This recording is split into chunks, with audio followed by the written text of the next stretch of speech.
এবং এই মুহূর্তে ওয়ার্ল্ডে কি চলছে বলো তো?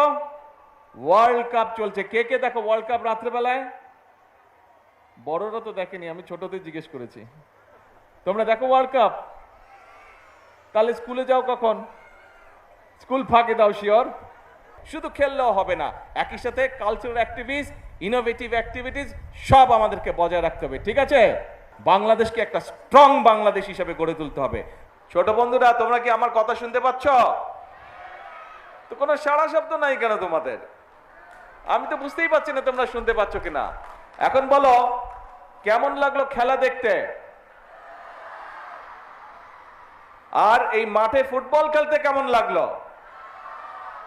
আচ্ছা, তো এখন এই খেলাটা কি আমরা আজকে শেষ করে দিব না আরো খেলবো? কে কে আরো খেলতে চাও? হাত তুলো তো দেখে। কে কে খেলতে চাও? আমরা এই খেলা বন্ধ করব না, খেলা আরো চলবে, বছরের পর বছর চলবে। কে কে খেলতে চাও? আর মাঠে খেলতে চাও কে কে? মাঠ, সবুজ মাঠে কে কে খেলতে চাও? Very good. ওই যে গ্যালারিতে আছে, এরা বোধহয় একটু আলসা, এরা খেলে টেলে না নাকি? তোমরা খেলবে? এই যে আমার বরাবর যারা আছে, তোমরা খেলবে? ঠিক আছে। তোমরা কি জানো তোমাদের সারা বাংলাদেশে কত বন্ধুরা এই যে গত 1.5 মাসে খেলেছে? 22 লক্ষ বন্ধু তোমাদের। চিন্তা করো কত বড় ফ্রেন্ড গ্রুপ তোমাদের। 22 লক্ষ তোমাদের, 11 লক্ষ ছেলেরা, 11 লক্ষ মেয়েরা, প্রায় 22 লক্ষ তোমাদের বন্ধুরা গত 1.5 মাসে খেলেছে, এই ফুটবল খেলা খেলেছে। এখন শুধু ফুটবল খেললে হবে না, ফুটবল খেলতে হবে। তোমাদেরকে শুধু কিন্তু খেললে চলবে না। তোমরা যারা আজকে এখানে খেলেছো, তোমরা যারা আজকে গ্যালারিতে আছো, আমি জানি তোমাদের মধ্যে অনেকে আছে যারা যেমন খেলতে পারো, যেমন পড়ালেখা করতে পারো, একই সাথে তোমাদের অন্য কোয়ালিটিসও আছে। যেমন কেউ ভালো গান গাইতে পারো অথবা গান গাবার ইচ্ছা আছে, কেউ ভালো বাজনা বাজাতে পারো, কেউ ভালো কবিতা আবৃত্তি করতে পারো, কেউ ভালো কোরআন কেরাত প্রতিযোগিতা করতে পারো। আছো না তোমরা? আমি চাই তোমরা হচ্ছে বাংলাদেশের ভবিষ্যৎ। আমি চাই তোমরা বাংলাদেশের, তোমরা যারা ভবিষ্যৎ, তোমাদের যত বন্ধু আছে তোমরা সবাই শুধু খেলাধুলা না, খেলাধুলার পাশাপাশি পড়ালেখা বলো, কালচার বলো, সব কিছুতে তোমাদেরকে পারদর্শী হতে হবে। পারবে? তোমরা যদি সব কিছুতে নিজেদেরকে পারদর্শী করতে পারো, তাহলেই কিন্তু আমরা একটা সুন্দর বাংলাদেশ, একটা স্ট্রং বাংলাদেশ আমরা গড়ে তুলতে পারবো। পারবে? বাংলাদেশ কিন্তু এক সময়, কয়েকদিন পরে তোমরা যখন বড় হবে, আমরা তো বুড়া হয়ে যাচ্ছি, তোমরা যখন বড় হবে বাংলাদেশ কিন্তু তোমাদেরকে চালাতে হবে এবং আমাদের থেকে ভালোভাবে চালাতে হবে। পারবে? কে কে পারবে বলো তো? হাত তুলো। বাংলাদেশকে ভালোভাবে, আমাদের থেকে ভালোভাবে কে কে চালাতে পারবে? Very good. গ্যালারিতে তোমরা যারা আছো, পারবে আমাদের থেকে ভালো করে চালাতে বাংলাদেশকে? কে কে পারবে? আত্মবিশ্বাস কার আছে? কার কার আত্মবিশ্বাস আছে? হাত তুলো তো। এরা শুধু হাও হাও করছে, কথা শুনছে না। হ্যাঁ ওই যে হাত তুলেছে। Very good. এই যে ওই যে কালো প্ল্যাটফর্মটা নিচে ওরাও হাত তুলেছে। Very good. এই আত্মবিশ্বাস তোমাদেরকে থাকতে হবে।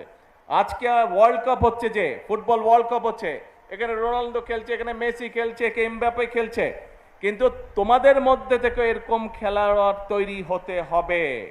আমরা এইম করছি যে অলিম্পিকে আমরা যাই ঠিকই, কিন্তু অলিম্পিকে যাতে আমাদের রেজাল্ট আরো ভালো হয়, সেই জন্য এর মধ্যে আমরা প্ল্যান প্রোগ্রাম অলরেডি নিয়ে নিয়েছি।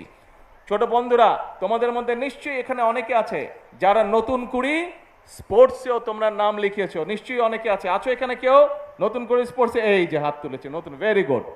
কাজেই আজকে তোমরা খেলাধুলা করেছো। আজকে আমরা যেটা বলেছিলাম, আমরা যেটা প্ল্যান করেছিলাম, যে আমরা যদি দেশ পরিচালনা করার সুযোগ পাই, তাহলে আমরা আমাদের ছোট বন্ধুদের জন্য যেমন খেলাধুলার আয়োজন করব, যেমন ছোট বন্ধুরা যাতে সবুজ মাঠে খেলতে পারে তার জন্য নতুন নতুন মাঠ বের করব। আমরা ইনশাল্লাহ সেই কাজগুলো শুরু করেছি। এত সুন্দর যে খেলা তোমরা খেললে, আমরা কিন্তু এত সুন্দর খেলতে পারতাম না। তোমরা আমাদের থেকে অনেক সুন্দর খেলেছো, সেই জন্য আমি ভেরি কনফিডেন্ট যে তোমরা আমাদের থেকে অনেক অনেক অনেক ভালো একটা বাংলাদেশ গড়ে তুলতে পারবে। তাহলে আজকে কোনো কথা না, এখন কাজ হচ্ছে লেখাপড়া। কিন্তু শুধু লেখাপড়া করলে হবে না, খেলতে হবে। শুধু খেললেও হবে না, একই সাথে কালচারাল অ্যাক্টিভিটিস, ইনোভেটিভ অ্যাক্টিভিটিস সব আমাদেরকে বজায় রাখতে হবে। ঠিক আছে?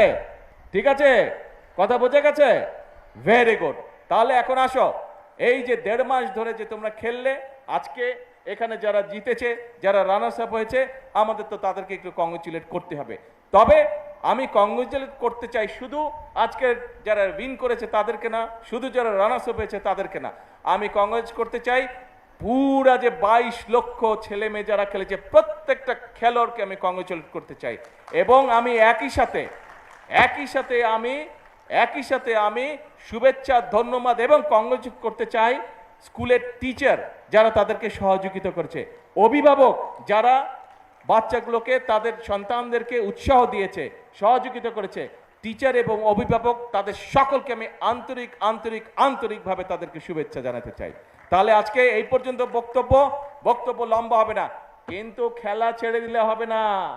কালকে মাঠের থেকে আবার কালকে বিকালে কিন্তু মাঠে খেলতে হবে, ঠিক আছে তো? খেলা ছাড়লে কিন্তু চলবে না, খেলতে কিন্তু হবে, ফুটবল খেলতে হবে, সাঁতার কাটতে হবে, আরো যেগুলা খেলা আছে, যার যেটা খেলা ভালো লাগে সেইটা কিন্তু খেলতে হবে, ঠিক আছে?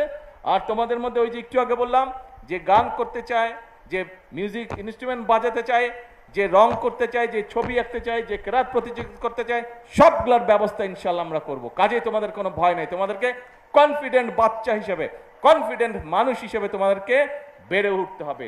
আর একই সাথে তোমাদেরকে এক্সপার্ট হতে হবে। প্রত্যেকটা ছেলে, আমি যেরকম ছোট ছিলাম, আমি যখন মেকানো সেট নিয়ে খুব খেলতাম, এটা বানাতাম, ওটা বানাতাম, অনেক জিনিস বানাতাম। তোমাদেরকেও কিন্তু এরকম জিনিস বানাতে হবে।